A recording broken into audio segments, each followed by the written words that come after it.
Okay, I'm going to be really quick about this because my battery's dying.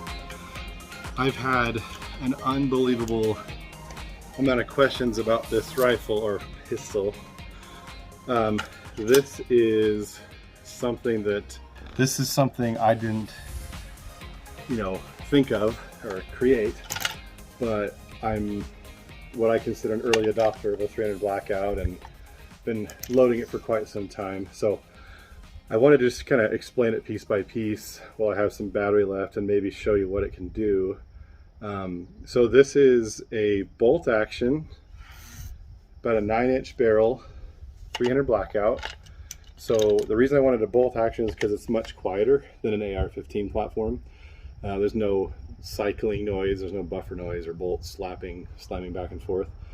It's built on a Bighorn or Zermatt, their new name, Origin action. The Origin is their kind of less expensive model action, even though it's tremendously high quality. It's got a 90-degree bolt lift, just like most standard Remington clone actions. It has a Triggertech diamond trigger in it, which is kind of weird for this type of gun. It's a very high-end trigger for a relatively short-range gun. The chassis is called a pork sword chassis, and it's made by Black Collar Arms, and you can check them out. They make some pretty neat stuff. It has an SB Industries or SB Tactical folding 1913 brace. I plan on putting a stock on this and SBRing it because the stocks have cheek rests where the braces don't. Right now it has a USO TS 3-12 optic. I was mostly intrigued by that optic because it's so small. You see how it's almost as wide as my thumb to pinky. That's very, very short.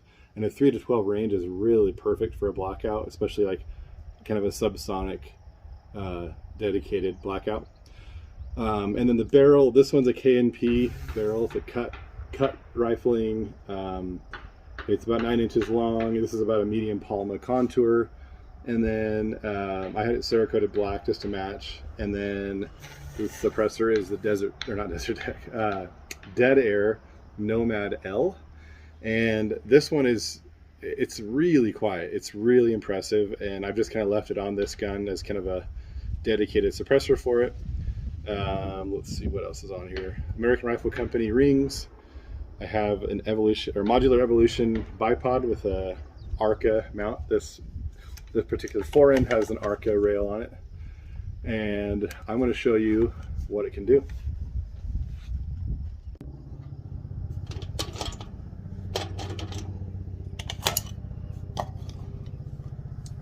So on this one I'm using an accurate 223 magazine because that's what a blackout needs. So 3 rounds real quick. I'm gonna get my zero back on here.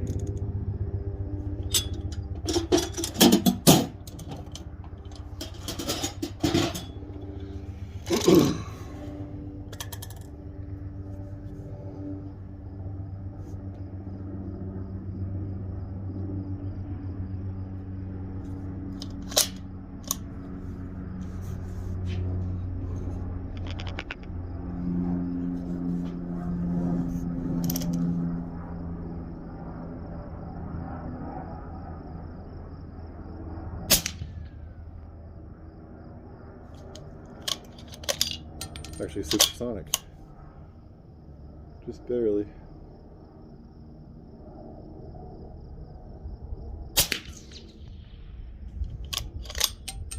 Just confirm my zero, 25. The reason I zeroed this at 25 yards is because its speed is very much like my 22, even though the BC is way, way higher.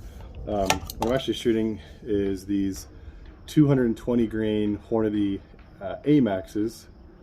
Out of focus, but really, really heavy bullet, and yeah, BC is way, way, way above a 22 like I normally shoot, of course. But just wanted to show what this can do at long range. I'm going to shoot a 200 yard IPSC steel. I think it's like 1/2 inch. It's pretty big. It's about 5.5 mils at that far from a 25 yard zero. So it's not, like I said, it's not super unlike a 22. Mine's about 7 mils for 22.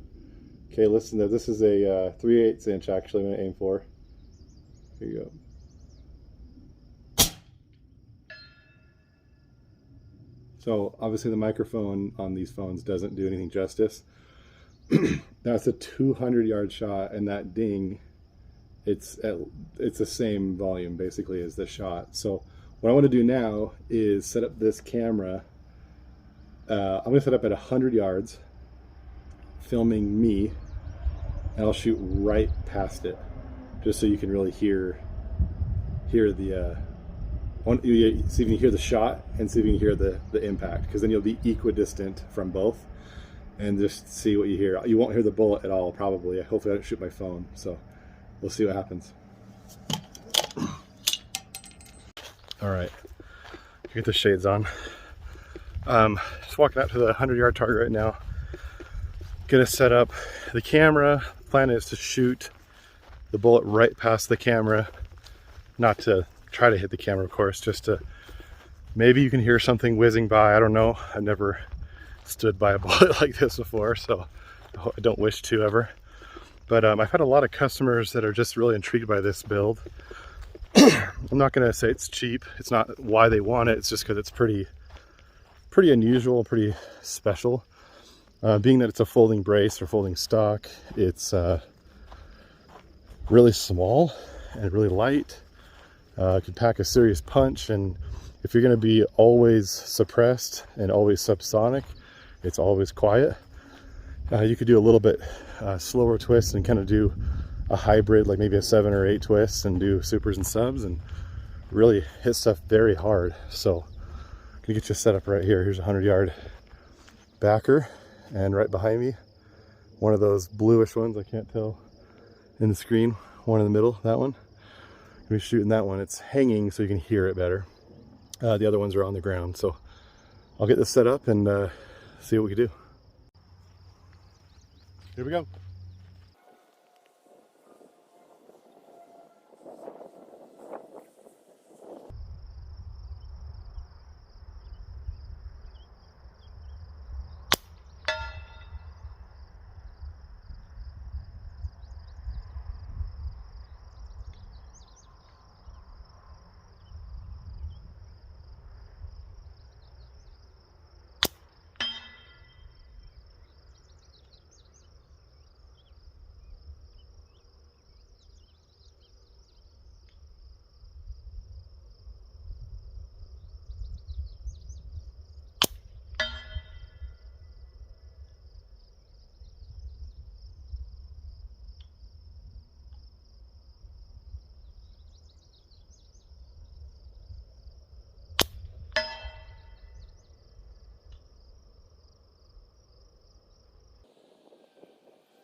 I gotta run some more. So I actually was a little surprised at how loud the shot sounded, but I was also surprised how loud the impact was. So yeah, I think I learned a lot there. It's kind of neat to hear a little pss and a little whiz and then a bing, pretty neat. Anyway, I'll shoot a couple more just so you can see what it looks like or sounds like and hear what it sounds like, that is. I've got to say, when I was shooting that, I set my phone on a tripod on top of a target backer. So in my line of sight, my phone was here and the target was right next to it. So it was probably, I bet the bullet was within maybe 6 inches of the camera or the phone. So it was definitely about as loud as I'm comfortable, as close as I'm comfortable getting it to the expensive phone. So anyway, pretty neat stuff.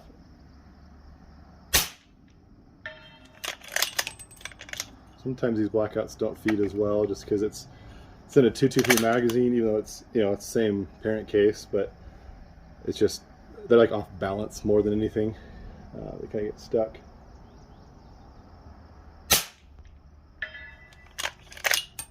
These are all loads that I've done at my house, my reloading room. This Triggertech diamond can get down to about 4 ounces if I want it to, but I have it set to maybe about a pound, maybe just under. So yeah, they tend to nosedive. Here we go.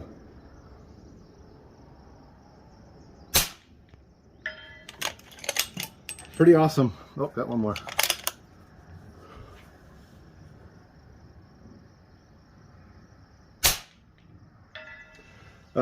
Subscribe to my YouTube channel, because I'm going to go out with a buddy who has basically an identical copy of this, except the action's a Remington, and we're going to go shoot it really long range, like 400 or 500 yards, and I want to get some more footage of that and maybe see what it sounds like when the bullet crosses 200 yards, and hearing the shot versus the impact, same thing. So yeah, this is a really fun little gun, and I hope to shoot it a lot more, so stay tuned for more. Thanks for watching. See you next time.